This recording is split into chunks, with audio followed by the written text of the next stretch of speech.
वाजलेत पप्पा? 12 वाजलेत आणि 12:30ची लँडिंग आहे ना.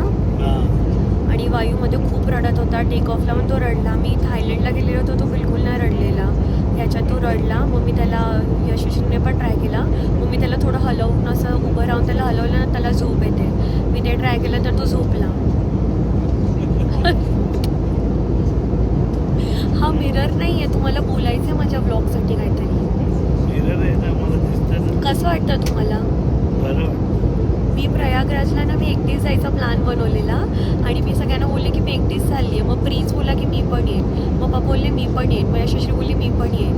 मग आम्ही सगळ्यांचा प्लॅन ठरला आणि तिकीट एवढी महाग.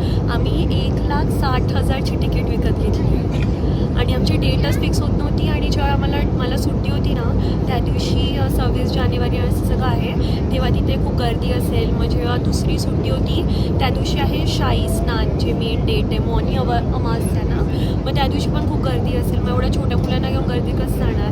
मग आम्ही फायनली आज निघालो आहोत आणि आज 2 दिवसापासून तिकडे कोहरा आहे, फॉग. आणि आज तिकडे फॉग नाही. आपण किती लकी आहोत पप्पा. देव आपल्याला बोलवतो तेव्हा बरोबर टायमिंगवर सगळं होतं ना. खुश आहात ना. तिकडे थंड पाण्यात उडी काय बोलते, थंड पाण्यात तुम्हाला उडी डुबकी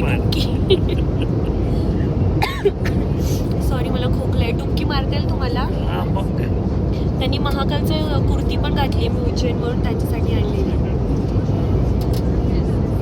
छान आहे का. आणि रुद्राक्ष पण ते पप्पा आणि त्याने रुद्राक्ष माळ घेतली आहे, पप्पा आणि प्रिन्सने. हातात पण आहे त्यांच्या. त्या हातात तर थायलंडचं आहे. तर आता मी बस वाट बघतोय लँडिंगची आणि लवकर जाऊ